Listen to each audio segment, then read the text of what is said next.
يا صديقي، عامل ايه النهارده؟ انا جاي لك النهارده في فيديو جديد ضرب نار زي ما بيقولوا كده. هتكلم فيهم برضو على جزئيتين. الجزئيه الاولى وهو فوز النادي الاهلي النهارده على حرس الحدود، واقتراب النادي الاهلي من حسم بطوله الدوري، وهبوط حرس الحدود رسميا لدوري الدرجه الثانيه. النقطه الثانيه اللي انا هتكلم فيها وهي نقطه الجدول اللي نزل، وهو جدول الزمالك في البطولة العربية، وهكلمك على البطولة العربية نفسها والزمالك هيعمل ايه ان شاء الله.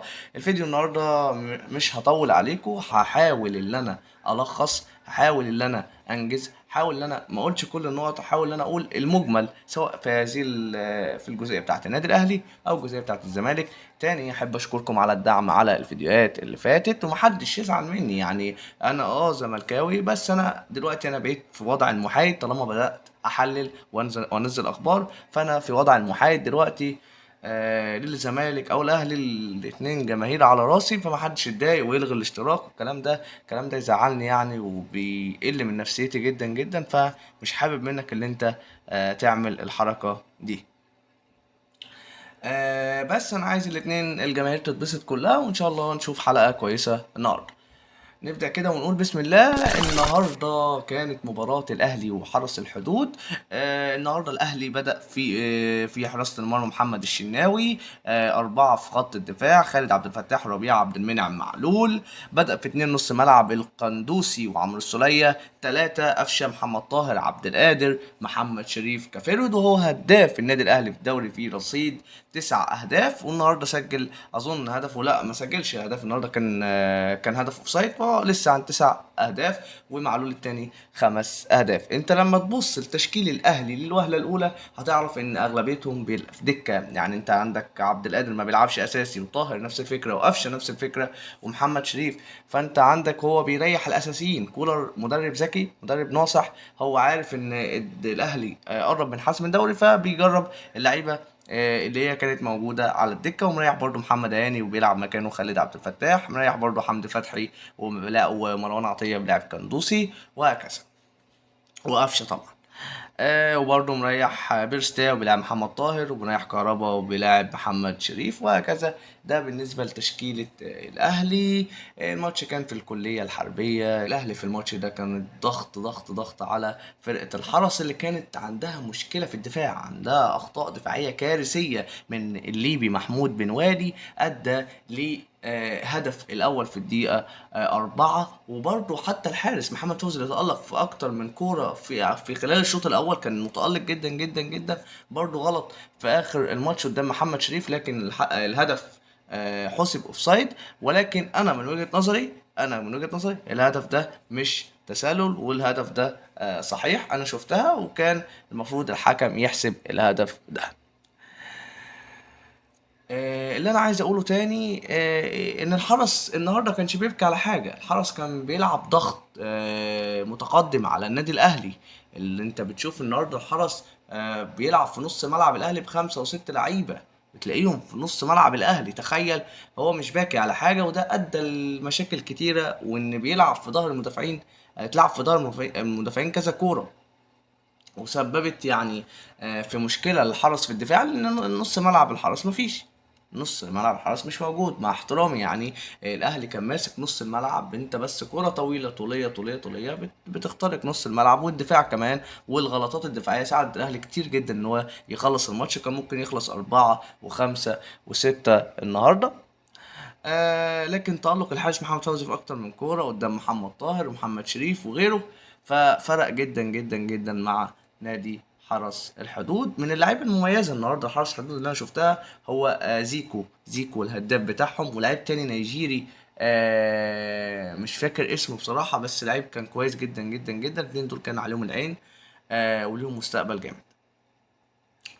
بس هو ده اللي انا اقدر اقوله في الماتش. الشوط التاني ما كانش فيه حاجات كتير. الشوط التاني كان برضو نفس الفكره. الحرس ضغط في اول 5 دقايق، لكن بعد كده الاهلي بدأ يمسك الكوره، عمرو السولية اتصاب نزل بداله اليو ديانج، وبعد كده قدر ان هو قفشه هو نجم المباراه، عطى الكوره لمحمد عبد القادر، من خلال عبد القادر شاط كوره كده قويه يعني الحارس ما شافهاش وسجل الهدف الثاني للنادي الاهلي. بعدها بشويه 1 2 ما بين محمد طاهر وقفشه، وبرده ده ميزه اللاعب اللي بيتحرك من غير كوره محمد طاهر ويسجل الهدف الثالث للنادي الاهلي. بعد كده شويه بقى بساط من هنا على هجمات من هنا، وبدأ كولر بعد كده يبدل وينزل بقى بيرستاو وينزل محمد فخري وكريم الدبيس، وفي الاخر الماتش انتهى 3-0 للنادي الاهلي. الف مبروك للنادي الاهلي وجماهيره حصولهم على 3 نقاط، بيعزز فرصة فوز الأهلي بالدوري. النهاردة الماتش كان يعني في المتناول، كان بسيط جدا.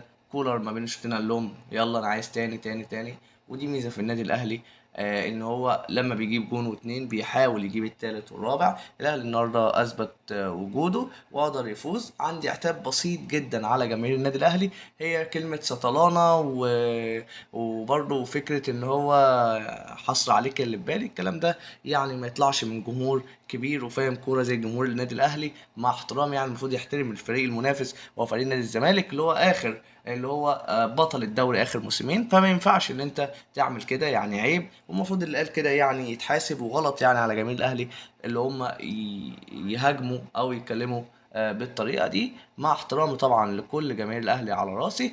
ودي بس الفكره اللي احنا نحترم بعض، مش عايزين تعصب بس.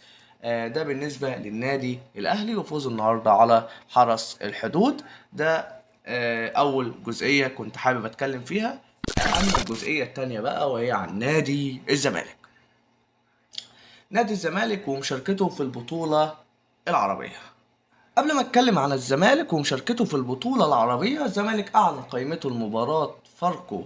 المفروض النهارده ان انا بسجل الساعة 2 بالليل، فالنهارده مباراة فاركو القائمة اعلنت الساعة 8 امبارح على صفحة الزمالك. حراسة المرمى كانت محمد صبحي، محمد نديم. خط الدفاع عمر جابر، عبد الغني الزناري، فتوح مسلوسي، احمد محمود. خط الوسط حسام بيسو، رؤى دونجا، شيكابالا، نضاي، سيف جعفر، سيف عبد الله، سيد عبد الله نيمار، احمد زيزو، مصطفى شلبي، عمرو السيسي وبالحاج. خط الهجوم سيف الجزيري وناصر منسي. تحس كده ان اوسيريو في القائمه دي ضامن اغلبيه اللعيبه، حاطط كذا ناشئ زي احمد محمود ومحمد حسام بيسو.